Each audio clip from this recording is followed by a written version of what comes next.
Herzlich willkommen zu einer weiteren Folge Lasst uns lesen. Wir machen weiter mit den deutschen Kulturbildern. Wir haben aufgehört bei die Zeit Friedrichs des Großen und sind jetzt bei Spiele, Jagd und Kriegswesen. Bild 187. Wache am Brandenburger Tor. Das Aufziehen der Wachsoldaten mit klingendem Spiel und ihre Ablöse vom Dienst ist stets ein gern gesehenes militärisches Schauspiel gewesen, das viel soldatischen Drill und musikalische Übung erforderte, ehe es zur Zufriedenheit des die Wache befehligenden Unteroffiziers oder Offiziers ausfiel. Nach langjähriger Pause zieht jetzt allerorts die Wache in aller Weise wieder auf.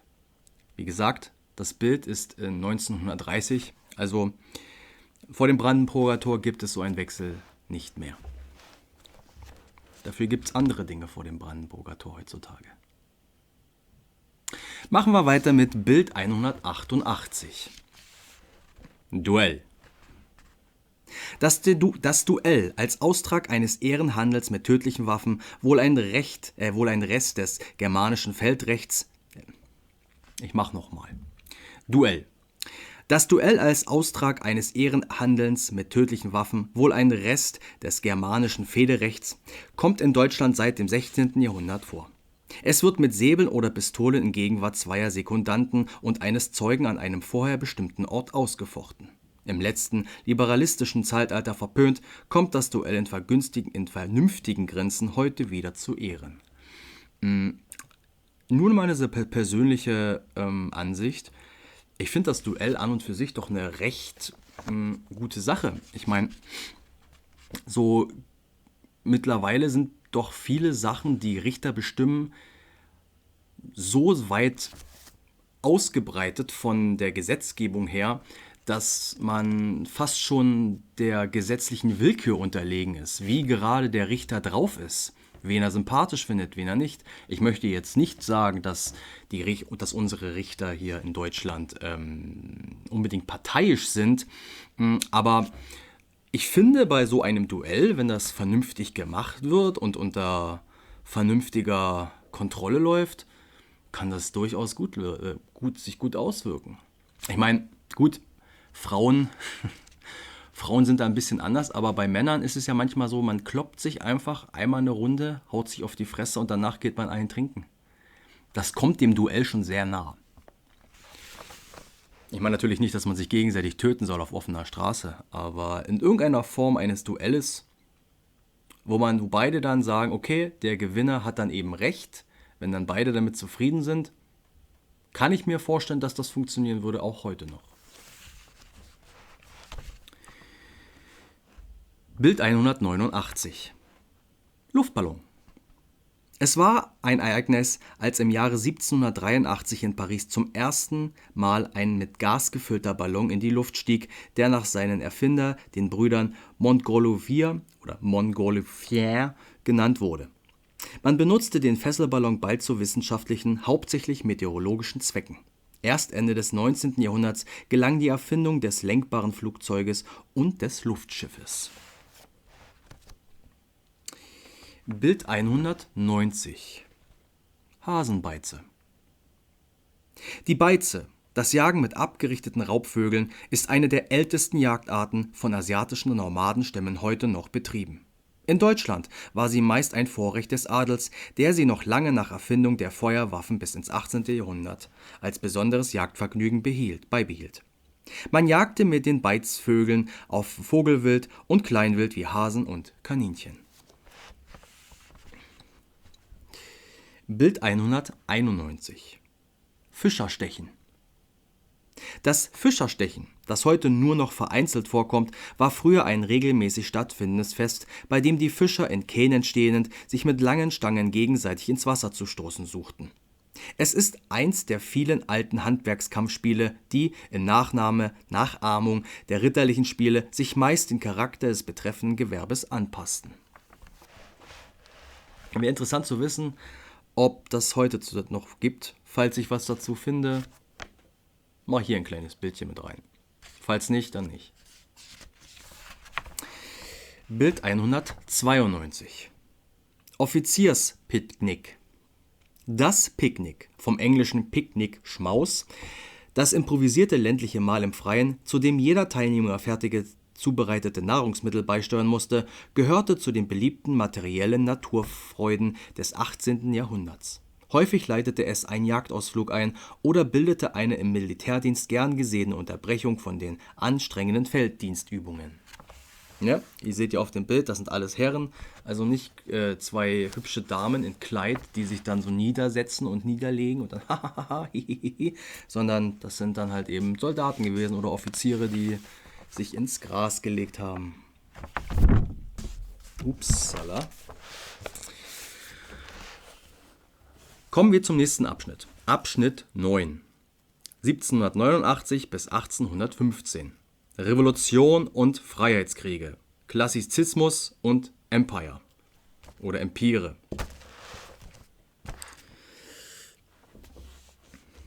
An den Ausgang des 18. Jahrhunderts fällt ein Ereignis, das, obwohl zunächst nur Folge der französischen Finanzpolitik, ganz Europa in größte Erregung versetzte und ein neues Zeitalter einleitete. Die Französische Revolution von 1789. Der eigensüchtige Absolutismus Ludwigs XIV. Und seiner Nachfolger hatte die Finanzen zerrüttet. Bauern und Bürgertum konnten die Steuerlast nicht mehr tragen, da Steuerfreiheit ein Vorrecht des verschwenderischen Adels war. Die Unzufriedenheit wuchs, und da inzwischen auch die Philosophie des Nationalismus, wonach alle Menschen als vernunftbegabte Wesen gleich seien, die Gemüter verwirrt hatte, rief das Volk nach Freiheit, Gleichheit, Brüderlichkeit und empörte sich gegen Adel und Königtum. Frankreich wird zur Republik erklärt, eine Volksvertretung übernimmt die Regierung, setzt die Königsfamilie gefangen und lässt es zu, dass sie und ein großer Teil des Adels auf dem Schafott endet. Wenn auch die meisten Länder dieses Vorgehen missbilligten, so fanden doch die Ideen der Revolution fast überall Sympathie. Das Verlangen nach Freiheit und Gleichheit war zu verlockend. Die alten Schranken zwischen den Ständen fallen allmählich. Nicht mehr der Adel, sondern das Bürgertum wird zur führenden Macht. Das feudalistische Zeitalter versinkt, das bürgerliche wächst empor. In Preußen war inzwischen nach der kurzen Regierung Friedrich Wilhelms II. Sein Sohn Friedrich Wilhelm III. Auf den Thron gekommen, dessen Mangel an Entschlussfähigkeit dazu beitrug, das Land in tiefer Erniedrigung sinken zu lassen. Von bitterer, aber tieferer Erkenntnis zeugen die Worte der jungen Königin Luise: Wir sind auf den Lorbeeren Friedrichs des Großen eingeschlafen. So kam es, dass Preußen statt entscheidend einzugreifen, abwartend beiseite stand, bis es zu spät war. In Frankreich hatte nach siegreichen Kämpfen in Italien General Napoleon Bonaparte bald die höchsten Ämter der Republik errungen und sich schließlich zum Kaiser der Franzosen gekrönt. Sein Ziel war Frankreichs absolute Vorherrschaft in Europa. Der daraus folgende Kampf gegen die übrige Welt führte ihn von Sieg zu Sieg und brachte den ganzen Kontinent in seine Abhängigkeit. Die politische Karte von Europa veränderte ständig ihr Aussehen. Von Napoleons Gnaden entstanden Reiche, deren Throne er nach Willkür besetzte. Das Deutsche Kaiserreich, längst nur ein wesensloser Schatten, hörte auf zu bestehen, zugleich aber auch die Überfülle kleiner und kleinster deutscher Staaten. Die geistlichen Hoheitsgebiete wurden den weltlichen Staaten einverleibt. Die Epoche übler Kleinstaaterei und politischer Zerrissenheit Deutschlands schien somit zwar überwunden, aber das Land seufzte unter der Fremdherrschaft, die dem die größten Opfer auferlegten und Deutsche gegen Deutsche ins Land führte. Preußen, das tatenlos seine alte Vormachtstellung verloren zu haben schien, erwies sich jedoch wieder als der geistig stärkste deutsche Staat, der die besten Kräfte an sich zog und der Träger des Freiheitsgedankens wurde. Die einmütige Erhebung des ganzen Volkes besiegte endlich den Widerstand des Königs, der sich mit Russen und Österreichern verbündete. Gemeinsam gelang Napoleons Niederwerfung, dessen Autorität auch im eigenen Land erschüttert war. Der Einzug der Verbündeten in Paris war der Höhepunkt des siegreichen Feldzuges. In Literatur und bildender Kunst bezeichnet man die Epoche zwischen Revolution und Freiheitskriegen als Klassizismus und nach Napoleons Kaiserreich als Empire.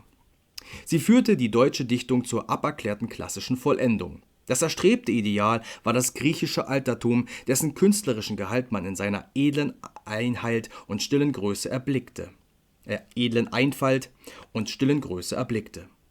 Schlichtheit und Geradlinigkeit, Nachahmung antiker Bauformen und Ornamente sind auch die Kennzeichen der bildenden Kunst jener Zeit, die im Brandenburger Tor von Berlin vielleicht ihren reinsten Ausdruck gefunden hat. Die gleiche Vorliebe für antike Formen spiegelt auch das gesamte Kunstgewerbe und besonders deutlich die Tracht der Frauen wider. Ja, man denkt einmal an Walhalla, also nicht das da oben, sondern das Gebäude in Bayern. Da hat ja jemand mal ein Gebäude gebaut, das sieht so aus wie direkt aus dem antiken Griechenland und hat es Valhalla genannt und da werden dann berühmte Personen verewigt. Ein bisschen seltsam, wenn ihr mich fragt, so die Gebäude und dann der Name und dann die, naja gut. Gut. Revolution und Freiheitskriege. Stände und Berufe. Bild 193. Apotheke. Zur Errichtung einer Apotheke ist auch heute noch eine staatliche Konzession erforderlich, die der appropriierte Apotheker käuflich erwirbt. Früher sammelte der Apotheker die Arzneipflanzen selbst ein und stellte auch die chemischen Präparate für die Arzneigebrauch selbst her, während er sie heute nur noch zu mischen hat. Ein bleibendes Wahrzeichen der Apothekerkunst ist der an der Decke hängende Fisch. Bild 194. Herrenschneider. Der Begriff der Konfektion, der fertigen Kleidung von der Stange, war früher unbekannt. Ein solides Maßschneiderhandwerk versorgte auch die Herrenkundschaft. Hübsche Modekupfer gaben schon Vorbilder für die Ausführung ab. Da es an eigentlichen Lehrbüchern mit Schnittmustern fehlte, war der Zuschneider ganz auf gute technische Fertigkeiten von alter Tradition angewiesen. Heute musst du ein kleines Vermögen dafür hinlegen, wenn du zum Schneider gehst, zum Herrenausstatter oder Frauenausstatter. Bild 195. Kupferstecher. Die Kunst, in die polierte Kupferplatte mit einem Metallstift Zeichnungen so einzuritzen, dass sie mit Druckerschwärze eingerieben durch die Presse vervielfältigt werden könne, ist seit der Mitte des 15. Jahrhunderts bekannt und in Deutschland zuerst geübt worden. Der erfolgreichste deutsche Kupferstecher der zweiten Hälfte des 18. Jahrhunderts war Daniel Chodowicki aus Danzig. Bild 196. Modesalon. Die Modesalons des Rokoko- und Empirezeit hatten noch nicht wie heute die große Auswahl an Modellen, die von Mannequins vorgeführt werden. Die Stelle der Vorführdamen vertrat die Gliederpuppe, ursprünglich Mannequin. Diese Modepuppe wurde mit den neuesten Kleidmodellen für Fest und Alltag zum Auswechseln versehen, auch von Paris aus versandt und ersetzte die gerade erst aufkommenden Modebilder. Ich hoffe, ich habe das richtig. Mannequin ausgesprochen. Modepuppen. Bild 197. Leierkasten mit Tanzpuppen. Der Leierkasten oder die Drehorgel löste im 19. Jahrhundert die schon im Mittelalter gebräuchliche sogenannte Bauernleihe oder Drehleihe ab. So wie der Leierkasten man noch bis vor kurzem einen Affen auf der Drehorgel sitzen hatte, waren früher Kunstfiguren, Puppen auf einer drehbaren Scheibe befestigt, die, durch die Walze in Bewegung versetzt, sich im Takt nach der Musik drehten. Und das letzte Bild für heute: Glasbläser. Bild 198, Glasbläser. Im 17. und 18. Jahrhundert blühte die deutsche Glasindustrie vor allem an der böhmisch-schlesischen Grenze. Die Herstellung des Glases ist ein langwieriger Prozess. Ein Gemenge von Quarzsand und Metalloxiden wird in großen Tiegeln, den Glasöfen, geschmolzen und mit der Glasmacherpfeife zu einem dünnwandigen Körper von der gewünschten Form ausgeblasen, der bei Erkalten spröde und durchsichtig wird. Und das war's für heute. Ich wünsche euch einen schönen Tag, schönen Abend, schöne Nacht und dann sieht man sich wieder bei... Korrekt. Lasst uns lesen. Bis zum nächsten Mal. Macht's gut. Tschüssi.